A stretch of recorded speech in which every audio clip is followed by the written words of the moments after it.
Cool, blimey, Chris. We've just landed. The old TARDIS has landed. We're in Brooklyn.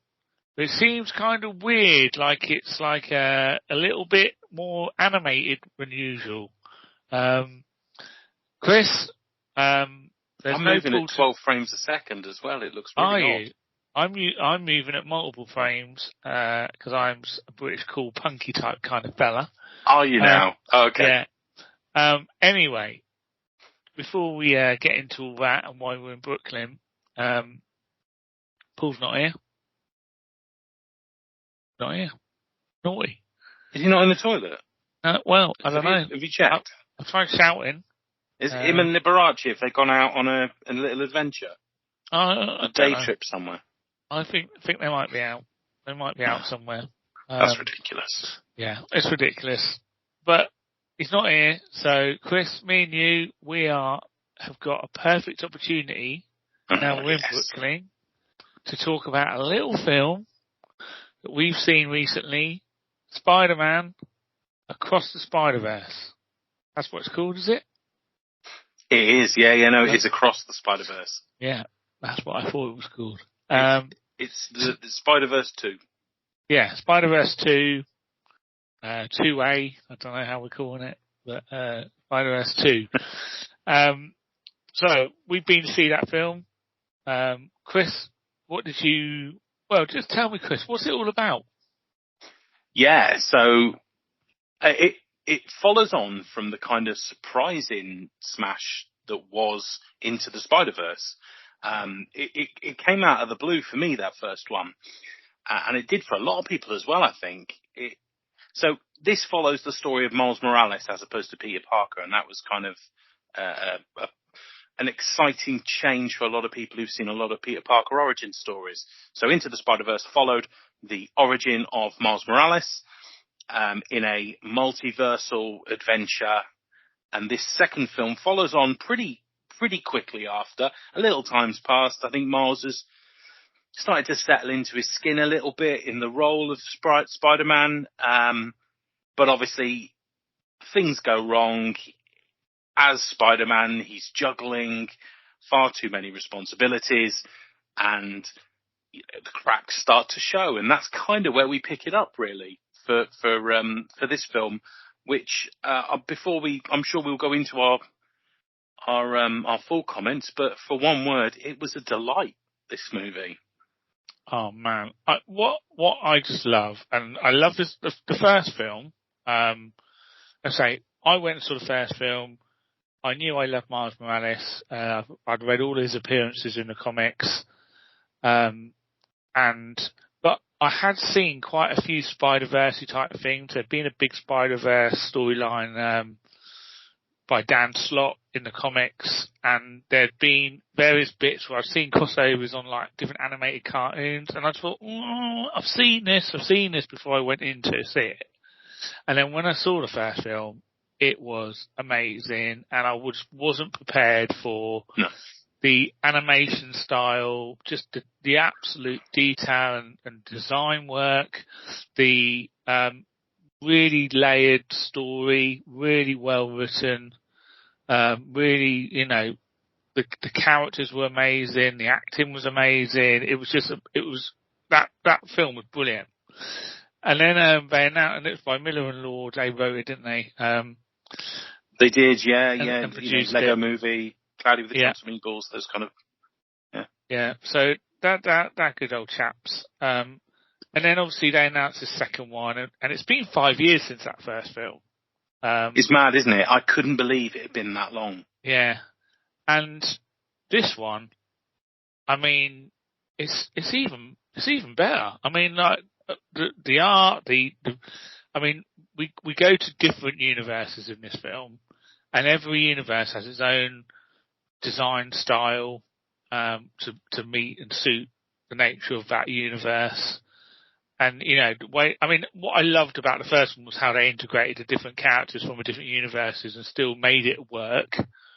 They were all like very different designed characters like Spider-Ham, etc., and Noir Spider-Man, all working really well in one scene.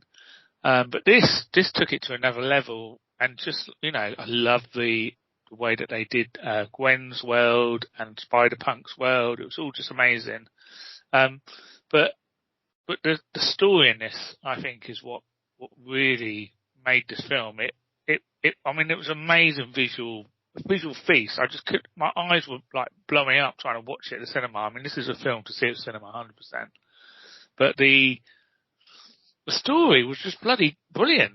Absolutely brilliant. I mean, there were bits that I wasn't sure about, and there were, like there's always some niggles that you like to pick at, but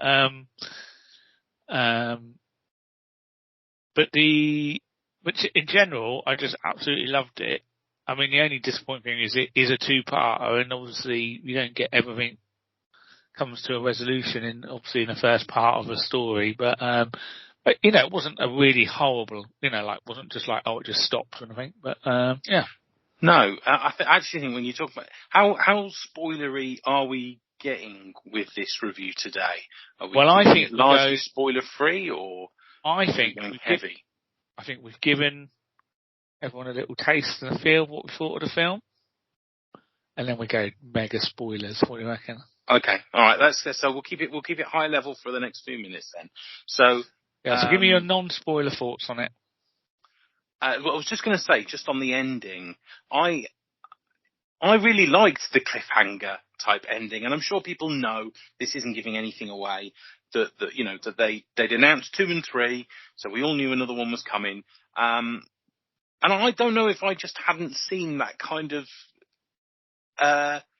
because we've seen so many films with their connected universes and don't really feel like one film ends and another begins and everything has tasters for the next film within it.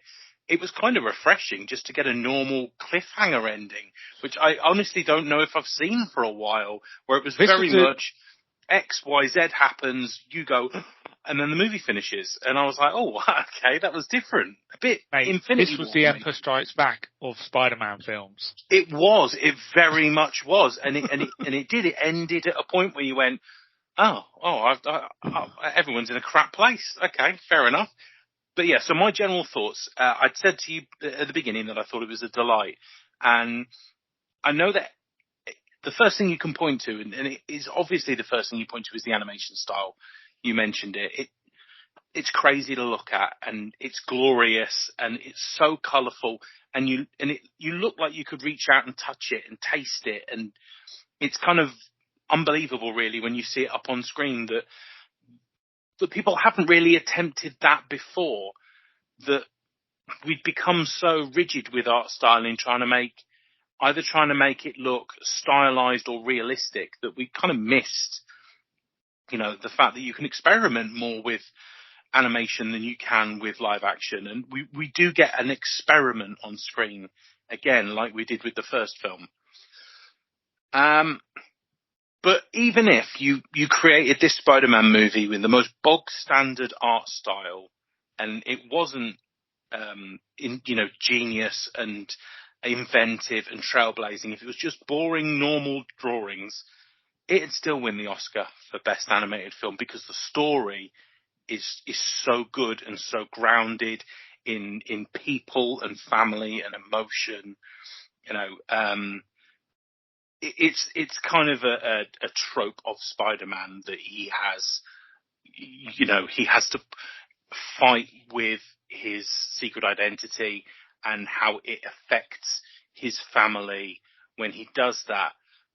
But even deeper than that, just seeing his interaction with his mum and dad, and seeing other without going into too much detail, other Spider people's families and how they've dealt with them as well, made the movie what it was, even more so than the art style, because I just bought into everything that they were feeling. I think before the film came out and I'd seen the trailers, the only thing that I had some reservations over was just the sheer number of Spider people and how much that would take away from it being Miles's film. A little bit like when you maybe watch Captain America Civil War and you thought, is this even still going to be a Captain America movie, or is it just Avengers or whatever?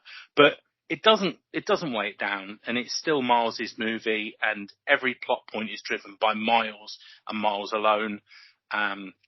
And I would argue loved that every a minute lot of it is Gwen driven as well. There's a lot of, you get a lot more. Yeah, Gwen you're right, than absolutely. you ever did. And I just mean their story as opposed to, it just being cameo central, which it wasn't. Yes, Because it could have easily have just been an hour of remember that Spider-Man, and it wasn't that.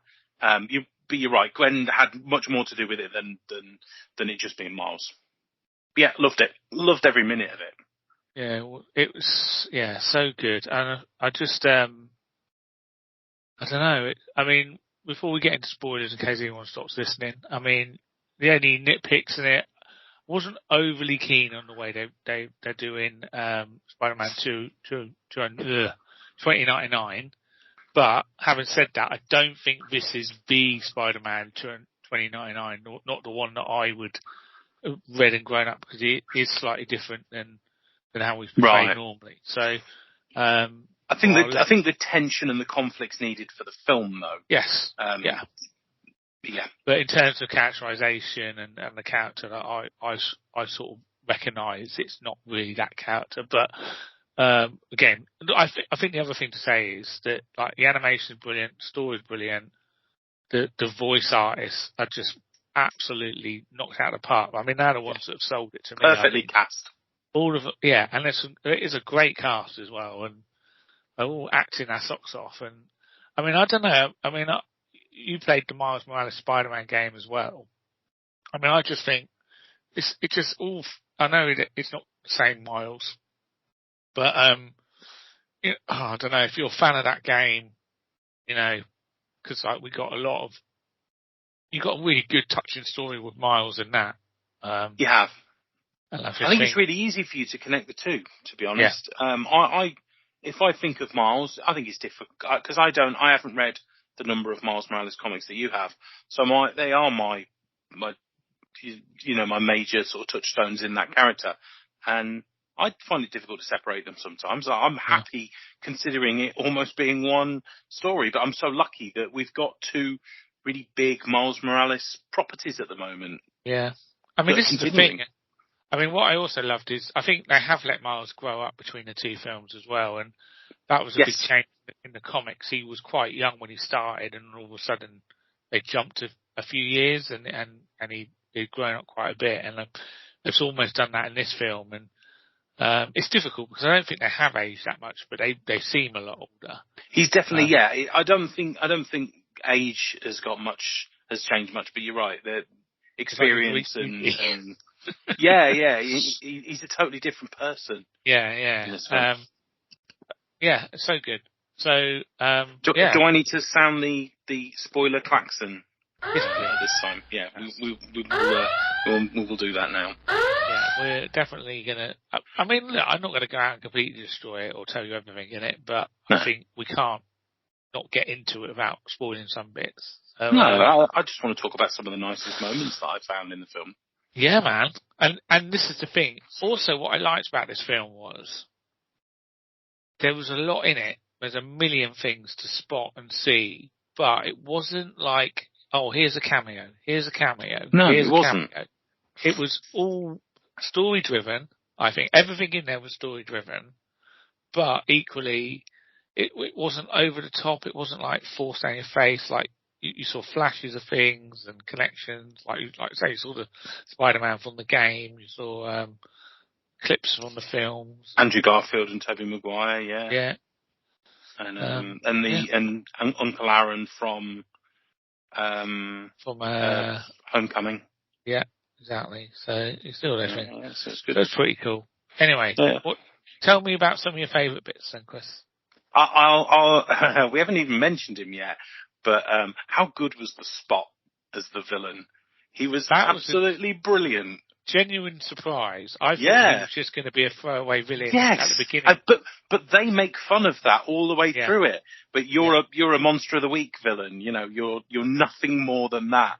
And it's that his flippance, his just inability to really give him the time of day that makes him the main villain of the movie. Yeah. And maybe there's something about a lack of care and attention, or a lack of focus on something, and that's what spirals out of control. And maybe that's sort of a microcosm of the whole film on its own. I don't know. But, I loved the Spot. I thought he was brilliant. Especially at the beginning when he's robbing that store, and trying to steal the ATM machine. It was so funny. I loved it. I think what clinched this film for me was just how bloody good the story is. The actual, so we're in the spoiler territory. The main thing here is this is about Spider-Man 2 2099 he's got a little task force of spider people, and they are basically trying to protect the canon timelines. So basically in all these different universes, there's canon events that have to happen, and they are fixed points in time, very Doctor Who. And, other things can be changed and moved around. I felt not 100% dissimilar to the first season of Loki. Yeah. A little bit, like with the TVA's goal of making sure that canon events have got to take place and all that sort of thing. Sorry, carry on. But in this case, if they don't happen, then there's a major disaster and the world gets sucked in on itself or something. I mean, basically that's what we're trying to say. Supposedly. And so Spider-Man 2099 is leading the team of this. And again, I won't get too much into detail, but I just love the thought that's gone into this whole storyline and how it's genius. But it's also obvious. It's like when you hear what it's about, you think, why didn't I just think of that in the first place? That is so obvious. Why has no one done it before? And also, this has obviously been the plan, even from the first one, because you can feel it, can't you?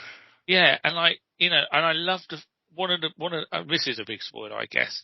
One of the main things they talk about is that the spider that bit Miles is not actually from the Earth for Miles. It's fallen through when the collider thing had happened. It's fallen through from an Earth 42 or Universe 42 into Miles's universe, and that spider was supposed to bite a Peter or somebody in that universe. Yeah. It didn't. It bit Miles by mistake. And that's part of the catalyst of the whole of this, really.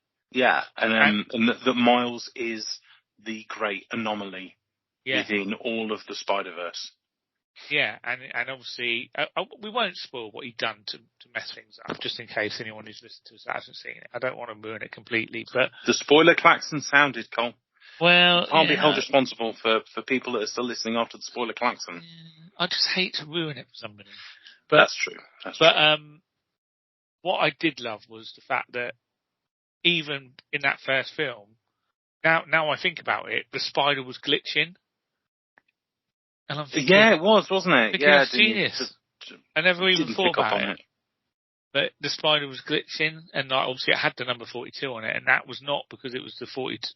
We just assumed it was number 42 in the it was the 40-second experiment. Yeah. Yeah. So again, either that's brilliant retconning, or it was planned. But either way, amazing.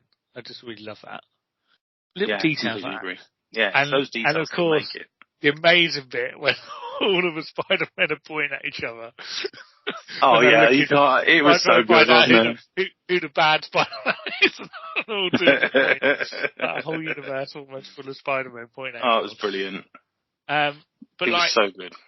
I mean, one of the first villains in it is like a vulture from a sort of Leonardo DiCaprio. Oh, yeah. Leonardo da Vinci. Sort of 16th century Italian sort of artist's drawing, almost sketch.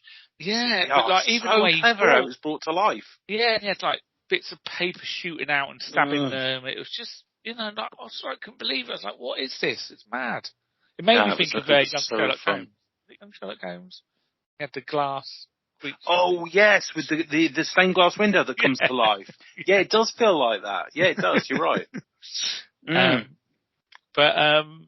Yeah, I don't know.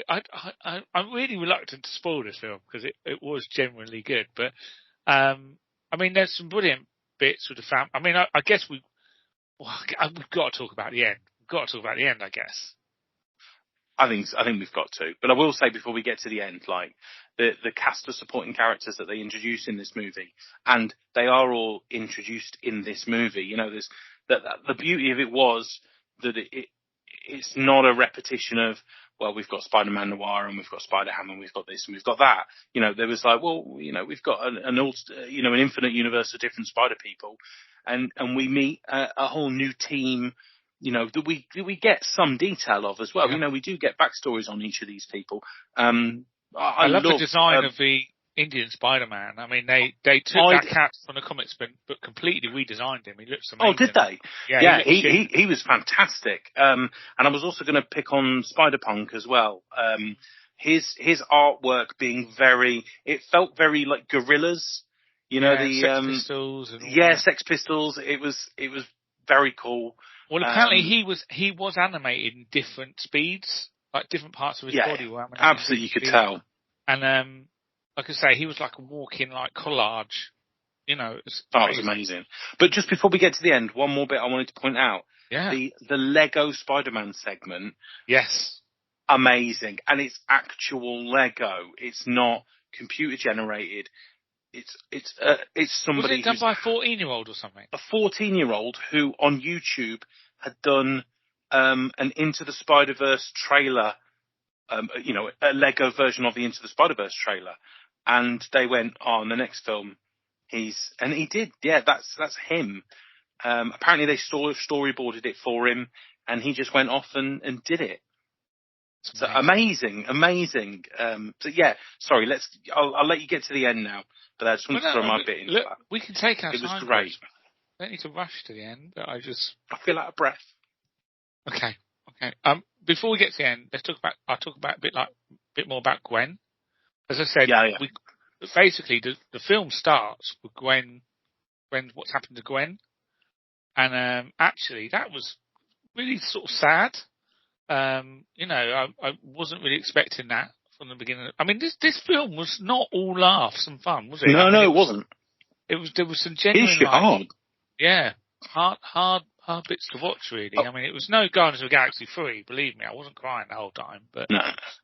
But we knew that she'd lost her Peter, but we find out the way she lost her Peter, and you're like, oh god, that hurts. Yeah. Every Spider-Man seems to go through something like that, and it's like, oh well, Gwen had to do it with her one friend. Like I said, this whole storyline about the, like these canon events and stuff like that. I mean, what was, again, really clever was just the fact that every Spider-Man, every version of Spider-Man's had similar beats that have happened in their life. And this wasn't just like articulated for this film. You go back and look at the histories of all these characters, and it's absolutely true that they've all had. And now, you could say, well, that's because it's not an original idea, I guess, each time they do a Spider-Man. But still, the fact that every single one of them pretty much has had, it's clever. But it also means the people on the team, and I doubt every Spider-Man is made aware of canon events, but the people on the team, if it hasn't happened to them yet, they know it's coming. Like Gwen knows she's got a major canon event coming. Yeah. And it's like, oh, what that must do to your head, that you've got to come to terms with a canon event that's not even happened yet. Yeah, but that's also why I think she has for a lot of that film, she practically ran away from her life. I know there was a particular situation that prompted her to jump away and join this band of people. But having said that, she wasn't in a rush to go back, and I think it was because she knew that there was nothing she'd have to confront to go it. Back to. Yeah. So agreed. This cliffhanger we're talking about. Yeah. So basically, so Miles basically gets pulled into this. But basically, he's never invited to be part of this gang. It's very much Gwen connecting with him when she wasn't supposed to, and he's managed to get his way into this. He gets involved with the gang and then finds out, what the real story is, tries to make a break, tries to escape, goes on the run for a while. I'm very, very not giving any of us justice in terms of a story. And then ultimately he finds himself at the end lost in a different universe, the universe where his spider came from. The universe where there is no Spider-Man. Yeah, so first of all, he's stuck in a universe with no Spider-Man, but there is another character there. Talk about it, Chris, or do you want me to do it? Yes, so there is his Uncle Aaron is still alive in this universe, which and his dad's was a massive surprise to him. And his dad is dead. And we find out that the Prowler is still about, and naturally we assume that the Prowler is Uncle Aaron, as he is in a majority of the other universes, we would assume. But it turns out that in this universe that isn't the case, and Miles very much has to confront himself at the end of the film in a very meaningful way, which I think will make the third film very interesting. I think this is the issue now for me. Is this film? I mean, I was already really looking forward to this film. I was thinking more of the same. I'm okay with that. I wasn't quite sure about there being two films. I thought, how much Spider-Verse can we deal with? But now the bar is so high. And again, this is why I equate a little bit to Empire Strikes Back in that this was a fantastic part of the story. Yeah, it was. It's going to be hard to finish this in a way that's satisfying, for everybody. I'm sure there are going to be some unhappy people. Do you think the next film will be smaller in scale than this one? Do you think maybe that it'll be more set in this world than the second one was very much jumping between multiple universes, and I wonder if the third film might focus more on going into less places, perhaps. Yeah, I don't think they need to go to as many places, but there is still a lot to resolve, and I think we are going to see some of the old gang back.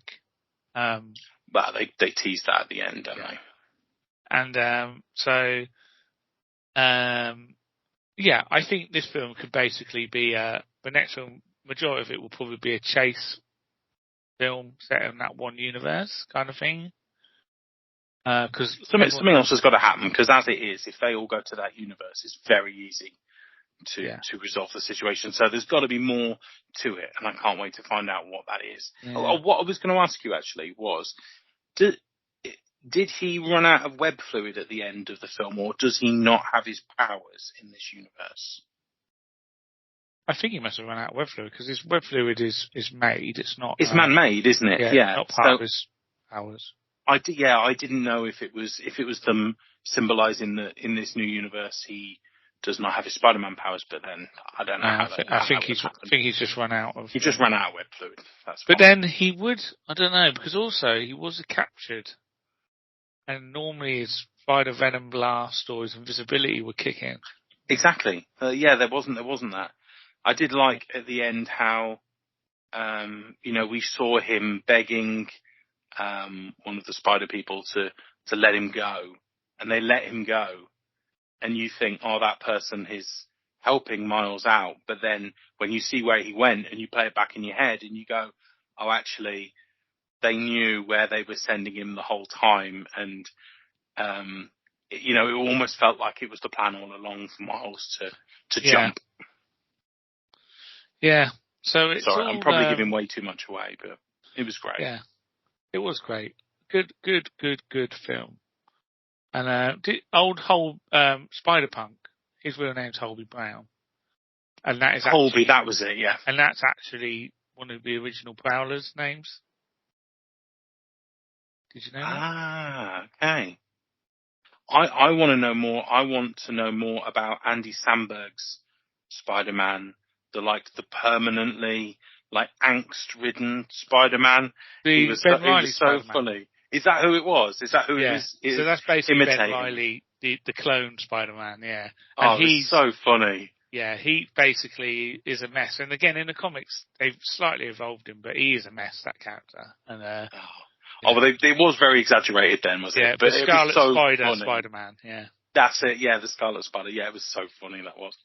Yeah. I hope loved the we way get he was more drawn, of because it. he was drawn like a Rob Liefeld kind of 90s image cartoon Yeah, character, it wasn't felt very 90s the way he was drawn. it? Yeah. Very heavy black lines around him. It was. Yeah, I mean, he basically, the Clone Saga is one of the most renowned Marvel Spider-Man 90s mess-up stories ever. I mean, that and Carnage. I don't know. Yeah, Yeah, the Clone brilliant. Saga didn't go well. But yeah, Ben Reilly, he's a fan favourite though, so it's nice to see him included. But yeah, I mean, I didn't know too. And again, I need to check up because I might have missed some more recent stuff. But Spider-Man 2099 being a vampire was quite surprising to me. I didn't quite know where that came from. I didn't know if they were. So, do you think he's actually a vampire, and it wasn't just somebody making fun of his sort of moody, dark demeanour? Do we think know. that he? Don't know. I couldn't tell, but he also Yeah, I seemed to couldn't have, tell. Yeah, but he was. I mean, I thought Oscar Isaac was great as him. Yeah. But yeah, he's more of a fun character normally. And maybe he will be. Maybe there's more to him than meets the eye. I don't think this. I definitely think there'll be another version of him pop up. Yeah, quite possibly. And I'm interested to see whether the Prowler in this universe and Miles are gonna end up being teamwork or not. Did we see any other Miles Moraleses in? So were they almost saying that Miles Morales as a character is never supposed to be Spider-Man in any universe? I think they were saying that he's not normally Spider-Man. It's a bit of a shame, really. Maybe that's just me, but maybe there'll be others. More unique. No, you're right. It does. But it'd be a shame for the first.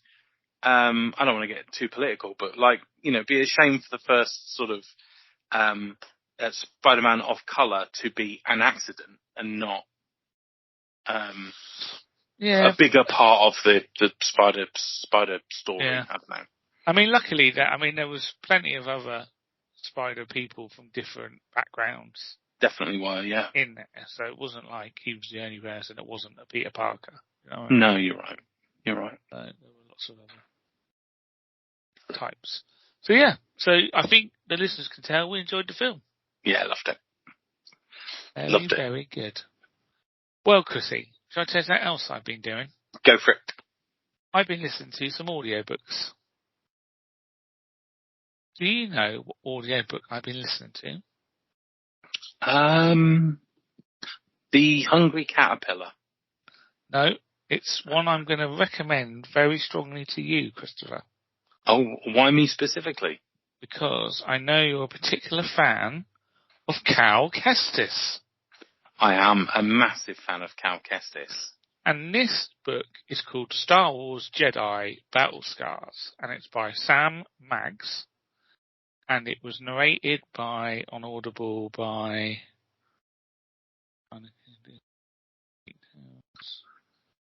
narrated by Sean Kyning Ellis Reese, and it is basically set between the two games. Right, so on the as he's sort of going off on his adventures with the crew that dies quite early on in the second game. No, this is still the Mantis crew as we need them at the end of Grease and Sear and the lovely this Marion. Is really, and I thought, to be honest, I thought it was going to end with the whole gang completely disbanded. It doesn't quite get that far, but it does tell you how, say for instance, Greer's arm gets cut off. And you can see where Sear's going and how she's in a completely different place by the time we get a new game. You get a lot of why she's having those thoughts about going off and doing that. That sounds great. You get loads of fantastic backstory on Merrin in terms of it's great. It's a really well written book. You get chapters in different perspectives of the different characters, mostly Cal and Merrin. and they're probably the two most interesting characters. But you do get some with Thea, some with Reese,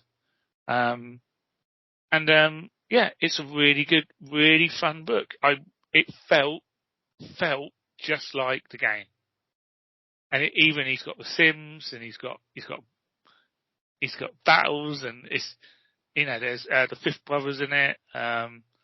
It's a really good story, really good story. To be honest, I got it on a whim because I enjoyed the first game. I'm really enjoying the second game, but just had no time to play it. And I thought, oh, where's that game there? It'd be interesting to find out if this fills in any of the blanks. But I just wasn't expecting it to be good, to be honest. And I was pleasantly surprised. It's a really good book. And really, how long did it take to listen? What's the length of the book? Exactly how long it is. It's 10 hours and 28 minutes. That's not too bad. So, I've been travelling to and a lot of time walking the dog and commuting, so I read, listened to it in less than a week. Yeah, I mean, I've been doing a little bit more travelling to and from the office, so probably 3 to 4 hours a week. So that sounds fantastic. I'll definitely give that a go. Big really Cal fan. Yeah, really good book. I mean, with him. Yeah, I mean, like I said, I haven't finished the second game, so I can't tell how it compares to that. But for like a little fill-in, little storyline, yeah, it was really good. And like I say, everyone felt like the characters, and the voices sounded right. Do you know what I mean? It sounded like the way it sounded like it was written. Yeah, it felt like they knew the characters. Yeah, I mean, I don't know who Sam Maggs is, but they could have easily been right in the game, as far as I could tell. It was so seamless in terms of these were the characters that we all knew. I think Sam Maggs has actually done some comics. I think that's their background. Was it how heavy on the poncho was the book? Do we get many mentions of the ponchos? He has got a poncho, and it was quite funny how they talked about his love of ponchos. So I think it's definitely set a few years after the first game.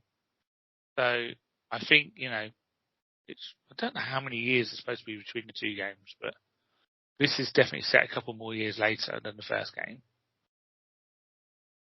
It must be. I'll definitely give it a go. Yeah. Did you say it was? You said it was Sam Maggs that wrote the book. Yeah. Well, she's done a lot of comics. Looks like she's done quite a bit of Marvel, some Star Trek for IDW, a lot of IDW stuff actually. Some Transformers, Gem and the Holograms. Wow. Some Spider-Man. Showtime synergy.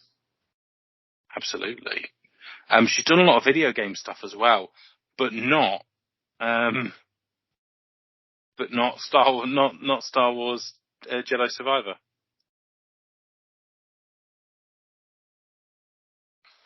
Yeah. But she did do. She wrote the Spider-Man DLC for the Spider-Man game, The City That Never Sleeps. Ooh, I love that. Yeah, same. So she wrote that. Oh, I like that. Right. Well, there you go. There you go. That's cool. While we're talking about audiobooks, I've also listened to Star Wars Shadows of the Sith. I think I mentioned this the other week, which is the book set in between Return of the Jedi and Force Awakens, and gave us some of the fill-in around Rey's stories. So that's been really good. By Eric Christopher. And I re-listened to Star Wars Ahsoka, which is by E.K. Johnson, and that was the book that was written after the Clone Wars originally finished and after Rebels finished, and went back and told, because obviously no one knew that Clone Wars was coming back for the final season. So it tried to fill in some of the gaps and sort of tell you how Ahsoka got from where she was when we last saw her to Rebels. And so some of it's a little bit outdated because things have happened in Clone Wars since, but that's good. And I'm currently listening to, which is quite good as well, The Princess and the Scoundrel, which is by Beth Revis, and that is basically telling the story of Han and Leia getting together, and it kicks off straight from Endor. So. Oh, okay. So immediately after Return of the Jedi. And I'm only on chapter 4, and that what I really like about it is they're talking about Leia dealing with her feelings of, accepting the fact that Vader was her father and that Luke's her brother, and then getting married, and them trying to mop up the last of the Empire that are on Endor and stuff like that. So, yeah. Sounds really good. So, yeah, I've been having a bit of an audiobook sessions recently, just because I haven't had any time to do anything else. Well, yeah, I'm really pleased that you have been. I've let it go, to be fair. I haven't picked up a comic or a book in so long, and I really need to get back into it, because it's one of those things where once you start, it's really easy to keep it going. You read one issue of a comic, and then, an hour later you've read 8.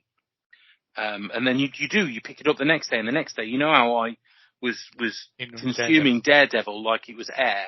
It was great. So I need to get back into that, because I was at a really good point with the Daredevil story as well.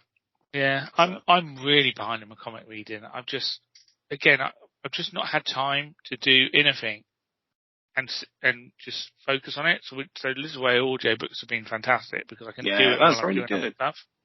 Whereas like TV, comics, games, I just ain't got any time at the moment to do them.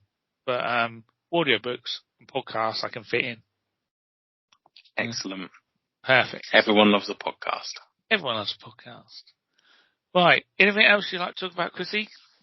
I think we've covered it. Oh, amazing. I think we've done a brilliant job again. I think so. Paul will be proud wherever he is. He will be. I just hope he's okay. I do too. Oh, maybe he got back to his universe. Oh, do you think?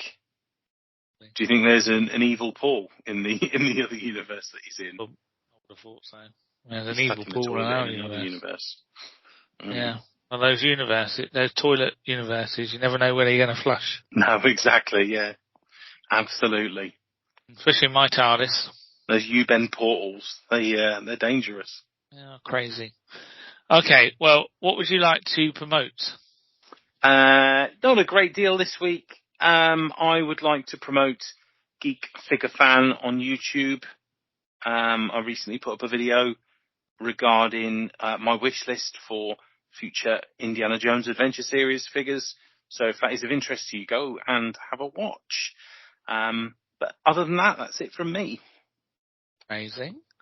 And we should mention the Marvel show. Paul. Yes, I can do that if you want. Yeah, the Mighty Marvel show. Yeah. On all major social devices, including YouTube.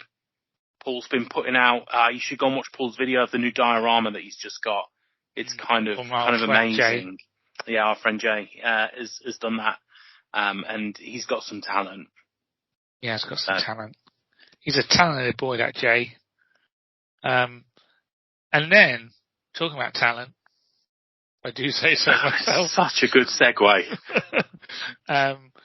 If you are interested in some beautiful art or some lovely cards, then you pop down to nerdnostalgia.co.uk and you can buy my cards and my art there. You can also buy my art, well, my cards definitely, at Nerdbase in Battlebridge and Cirencester. Galactic Attic, also a stockist in Cardiff.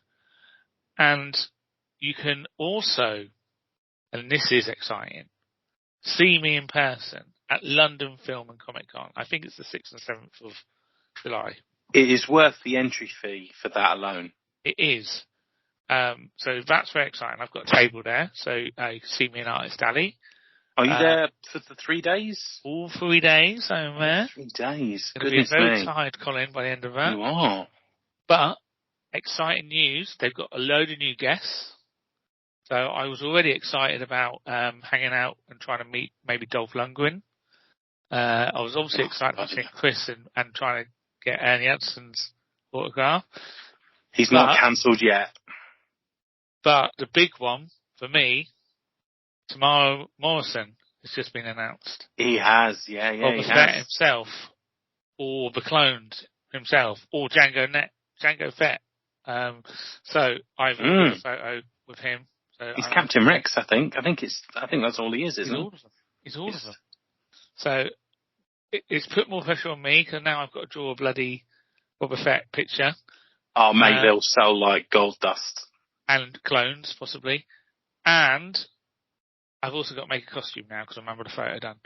So what are you gonna do about looking after your stands during that? Well, I'm hoping someone might guard it for me when I'm having my photo done. Yeah, what day are you gonna do that then? Well, I'm having it. Because I'll do it if it's Friday, then I'll do it. But Mickey will do it, I'm sure. Okay. If not, I'll make someone like Jason. If you're listening, Jason, I'll make you do it. I know Jason's going to be there. Jason, my mate Jason Ivan, he's going to be there. And I'm sure Ian can shut his table down for a little bit and look after Ian yours. might be doing, I think, so he can come and see me. Yeah, obviously, I've got to mention that Ian Richardson, comic artist extraordinaire, is going to be there, who we're looking forward to seeing. Of course we are. It's going to be great. Now chummy in. It looks like it's going to be a really good event. They've got people from the Rings of Power show. They've got people from Stranger Things. They've got people from Doctor Who. They've got Matt Smith. I'm seeing someone. I'm getting an autograph from someone from Indiana Jones. Are you? Only a very minor character, but he's someone that I've started a poster and getting people to sign it. So cool. I went to MCon last weekend, and John Rhys Davies was supposed to be there, and he cancelled. But I managed to meet Julian Glover and got his signature on that. And he said he looked at the poster and he said, "This is one of the nicest posters I've ever signed." And put his name. And then went, "Where am I? I don't think I'm on it." And so I had to point out where he was on it. But so meeting. He was on it. Oh yeah, of course. It's Donovan. Of course he was on. But I'm meeting Fred Sorensen at London Film and Comic Con. So a very small part. He played Jock, the pilot from Raiders that has the pet snake Reggie.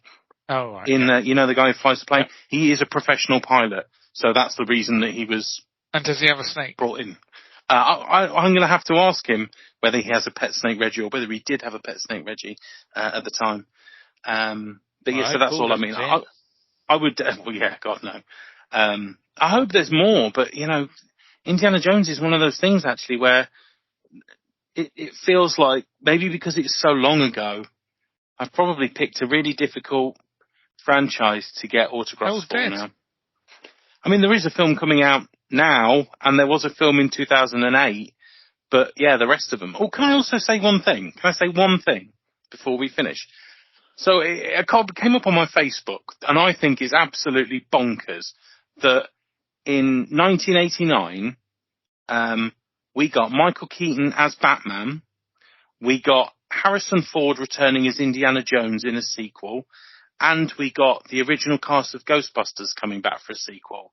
And then you flick forward 34 years to 2023, and we've got Michael Keaton as Batman, we've got Harrison Ford returning for an Indiana Jones sequel, and we've got the original cast of Ghostbusters returning for a sequel.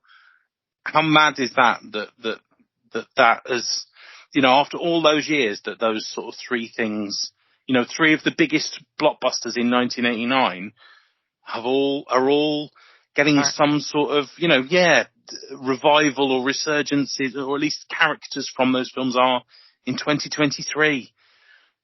34 years later. Who would have thought it, Chris? It's a crazy world we're living in. Mad, especially Michael Keaton, and I cannot wait to see The Flash. I really cannot wait. When are you seeing it? I don't know, because I don't know whether Jen wants to see it, or whether Jen is fussed about seeing it in cinemas. So it might be that, please. It might be that I have to watch some sort of copy of it, but we'll see. You go to cinema on your own? Maybe. It's difficult to find the time at the minute. Possibly. I was tempted to go on, what day is it today? Tuesday. It comes out Wednesday, doesn't it? Is it Tuesday today? Monday today. Yeah. I was tempted to go Wednesday, but I know Mickey wants to see it, so I will wait. I'll travel and come and see it with you too. I think we're going to see it Saturday evening. Okay. I think. Come and see it. Anyway, yes, so that was me. I just think that's crazy that those three things happened in 89. Yeah, please do.